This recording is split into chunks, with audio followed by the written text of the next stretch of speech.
अपने ब्रह्मत्व का होने का प्रमाण दे रहे हैं। तो सबसे पहले अपने देशवासियों को स्वागत और हार्दिक अभिनंदन, आभार प्रकट करते हैं। दोस्तों, अपना कीमती समय हमें देते हैं। हम भी बड़ी मेहनत करते हैं कि कैसे भी अगर 10 अपराधी हमारी वीडियो देख लेंगे तो उसमें 2 सुधर जाएंगे, फिर भी हमारा वीडियो बनाना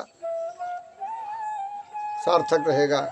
तो समय को न गंवाते हुए सत्य पर आधारित प्रोग्राम में चलते हैं। आज अथाह और बहुत ही भयंकर, बड़ा ही एक विश्वव्यापी सत्संग जो कभी नहीं सुना होगा आपने। जी हाँ, शुरू करते हैं। तो सबसे पहले आइए भगवान का ध्यान करते हुए ओम नमः शिवाय, ओम माता सरस्वती कृपा करें। 10 मिनट दिए माता। लोग भगवान के पीछे भागते हैं, भगवान के पीछे मत भागो, कर्म करो। नंबर 1, वृक्ष लगाओ। प्राण ही वायु है, प्राण ही वायु है।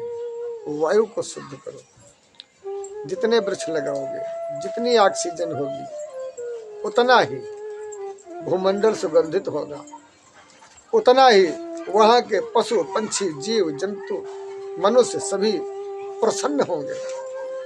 कोई प्रदूषण नहीं होगा, कोई खसरा जुखाम महामारी नहीं होगी, सभी सुखी होंगे। भगवान की कृपा होगी। वहीं पर नदी बहती है। अब नदी में आ जाओ, जल ही जीवन है। आज जल तुम्हारे शरीर में कम पड़ जाए तो मोल चढ़ाते हो। ट्रेन में पहुंच जाओ तो 20 रुपए 30 रुपए 50 रुपए की बोतल खरीद कर पीते हो। अगर ना पियो तो जल ही जीवन है। अगर ना पियो जल तो क्या होगा भाई?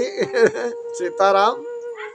तो जल ही जीवन है। अगर हम नदी को प्रणाम करते हैं, उसे पुष्प द्वारा हमारी इच्छा है, हमारी माँ है, हमारे भगवान है, जाकी रही भावना जैसी, तो हम उसे फूल पत्ती चंदन, हमारी आत्मा है, हमारी इच्छा है। तुम्हारी इच्छा है तो कुछ और करते हो, बार बार मना करते हैं, फिर भी तुम वही काम करते हो। तुमको जब कोई खुजलाहट पड़ती तुम फिर वही काम करते हो। तुम नहीं मानते तो हम अपने कर्मों से बाज कैसे आ जाएं? प्राण ही वायु है जो हमें ऑक्सीजन फ्री देता है, जो हमें अमृत देता है, जो हमारा हलाहल जहर खींचता है कार्बन। उसको अगर हम 1 लोटा जल डाल रहे हैं तो कौन सा बुरा करते हैं? क्या ये बुद्धिमानी नहीं है जो तुम्हारी रक्षा करे तुम उसकी रक्षा करो? या ये बुद्धिमानी है कि जो तुम्हारी रक्षा करे तुम उसको पैर काटो? तो यदि हम ये वृक्ष को पूज रहे हैं, दूध वाले वृक्ष पीपल है, भयंकर ऑक्सीजन देता है। हमने इस पीपल के वृक्ष पर हनुमान जी का आसन बना दिया। हमारी भावना है लाल लंगोटी वाले वहाँ हमको मिलेंगे तो अवश्य मिलेंगे। भयंकर ऑक्सीजन वहाँ मिलती है। किसी रोग ने घेर रखा है, आप 2 घंटे पीपल के नीचे बैठिए, बरगद के नीचे बैठिए। आपको कोई कोढ़ ने घेर रखा है तो आप 2 4 6 वृक्ष नीम के हैं, नीम के वृक्ष के नीचे बैठिए। आपको कोढ़ लेना है, आपको कोई कुष्ठ रोग लेना है तो बबूल से बनी हुई चीज़ों का इस्तेमाल करिए। देखो कोढ़ जैसे लक्षण आ जाएंगे, 7 प्रकार में एक न एक आ जाएगा। तो ये क्या है? तो हम वृक्ष को भगवान मानते हैं, यही शिव हैं एक रूप में। दूसरे जल के रूप में बहते हुए यही शिव हैं। तीसरे में वायु को, जब मैं वायु को सुखी करता हूँ, कैसे? एक मुसलमान गाय के गोबर से धूप अगरबत्ती बनाता है, क्योंकि गाय ऐसा जानवर है, पशु, जो समस्त जड़ी बूटियों को खा करके पचा पाता है, पचा नहीं पाता है। वो अपने मतलब की चीज़ें ले लेता है और हमारे मतलब की चीज़ें जो है उसी में रह जाती है। उसको गोबर में बना करके बत्ती से धूप बत्ती सुलगा के खुदा का ध्यान करता है, अगरबत्ती लगा के, वो भी हवन करता है। ईसाई क्या करता है? वही समस्त जड़ी बूटियों की सुगंध, उसका कण मोमबत्ती में आ गया, मोमबत्ती जला करके उसने उसी ब्रह्म का ध्यान किया। तो ईसाई भी उसी श्री राम, उसी ब्रह्म का ही ध्यान करते हैं। आ जाइए गुरु गुरु गोविंद दो खड़े, काकेला गोपाल बलियारी गुरु आपने गोविंद दियो बताए। सो भैया गोविंद दियो। गला खराब है, क्या करे, जीना हराम हो गया जब से इस स्थान को हमने प्राप्त किया है।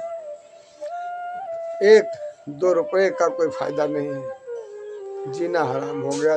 12-13 लाख रुपए गुब्बारे बेच करके बनवाया था, हमारा पैसा लगा दिया। कहते लोग छलिया वो है, छलिया हमको भी।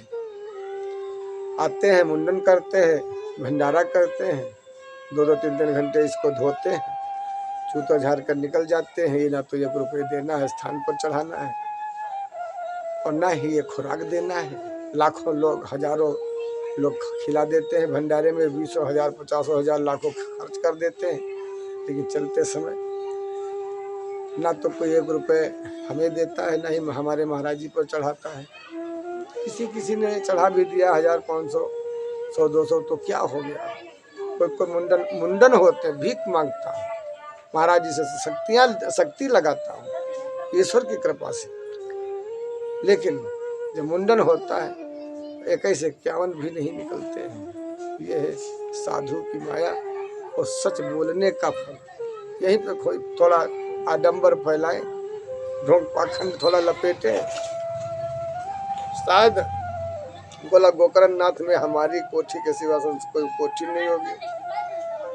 कि मैंने बड़ी मजा हमको आता है, ब्रह्म बड़ा मजा लेता है हमसे, हम ब्रह्म से। तो आज हम यही बताना चाहते हैं कि दोस्तों कि जल ही जीवन है, तो आप इस जल को गंदा ना करें। कोई भी गंदगी, नदी, झरना, कहीं भी कोई जल में छोड़ रहा है तो उसको रोकें।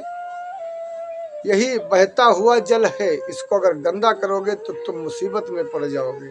इसे पूजा करोगे तो तुम सुखी हो जाओगे। ये वृक्ष है, इसको काट डालोगे तो तुम दुखी रहोगे, और ये इस भगवान की पूजा करोगे तो तुम सुखी हो जाओगे, फल फूल कंदमूल हर चीज पाओगे। यही एक वायु है जिसको तुम उलाव पुआल गंदगी और से तुम इसे धुआं, कितनी भी चीजें जल रही, कितना पेट्रोल जल रहा, कितना पेट्रोल जल रहा, कितना डीजल जल रहा, कितनी गैस जल रही, और कितने जो है पुआल, लकड़ी, ईंधन जल रहा, कोयला जल रहा, सब कुछ जल रहा है। वो सब जल करके वातावरण में ही घुल रहा है। वातावरण में सब घोल रहे हैं गंदगी, वो हम आप ले रहे हैं। जैसे इतने भयंकर इन्फेक्शन हो रहे हैं, महामारियां बढ़ रही है। सोचो आप क्या करते हो। कभी कोई धूप बत्ती भी लगाता है, अगर हमने लगा दिया धूप बत्ती तो कहते हैं वो पुजारी ढोंग करता है, वो वहाँ नौताई करता है, वो वहाँ अपने बाप मर गया उसको पूज रहा है। क्या दुनिया की नौटंकी बना रखा है। अरे अल्प ज्ञानी हो, थोड़ा तुमको नेतागिरी आ रही है, तुम नेताओं में बैठ रहे हो, चमचों में तुम्हारी गिनती है, तो क्या इसका मतलब है तुम दांत निकालोगे, किसी महापुरुष को अपमान करोगे। वो बेचारा भूखा प्यासा लोगों से कर्ज ले करके कहाँ जनता दरबार योगी आदित्यनाथ मुख्यमंत्री तक बेचारा हो आया, लेकिन नहीं, अपराधियों ने सहायता नहीं होने दिया।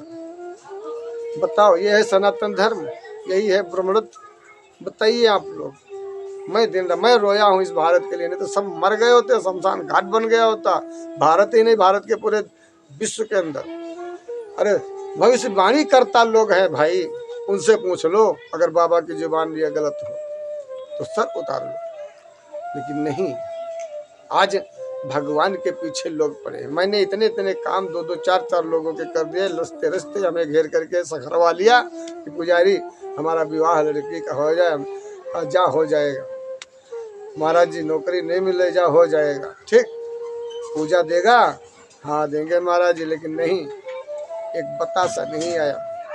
बताओ, ड्यूटी हमारी 24 घंटा है, पूरे विश्व की सुरक्षा में हमें एक्टिवेट कर रखा है परमात्मा ने।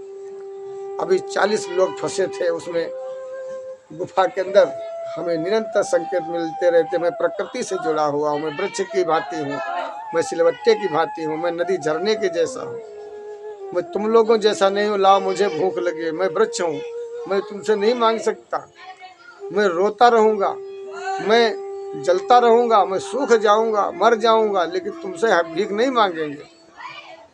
इसी कारण जो है, क्योंकि मैं जड़ हूँ, मैं तुमसे नहीं मांग सकता। अगर ब्रह्म ही मांगने की औकात में आ जाएगा तो सोचो फिर महाप्रलय। तो जब तक समाज में सेवा हो रही है, सम्मान हो रहा है, तभी तक ये ब्रह्म सुरक्षित है। हाँ, यहाँ नहीं, दूर दूर से लोग आते हैं, उनके लिए बैठे हैं। रात्रि में फोन आता है, फोन खराब हो जाता है, संकेत मिलते हैं प्रकृति से, यह जाए ठीक है महाराज जी देखिए। तो ये लीलाएं ईश्वर की, बड़ी मजेदार ईश्वर की लीलाएं हैं। करोड़ों परिवारों का मैं सुरक्षा देता हूँ। रात 24 घंटे हमारा स्वास्थ्य खराब जाता है, नर्क बन गया हमारा जीवन जब से मंदिर के पुजारी बने। खुश थे हम, अपने गुब्बारे बेचकर आराम से सोते थे। तो यह है कहानी।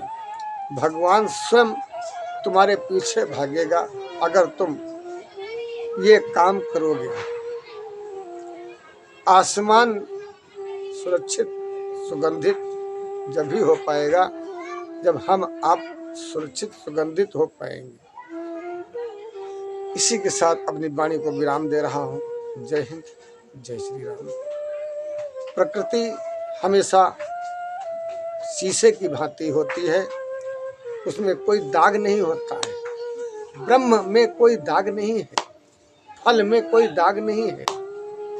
अगर फल में दाग हो, सोचो अगर मनुष्य में कोई दाग हो जाए, यदि कोई फल में दाग हो जाए, आप फल तौलाते समय अगर मीठे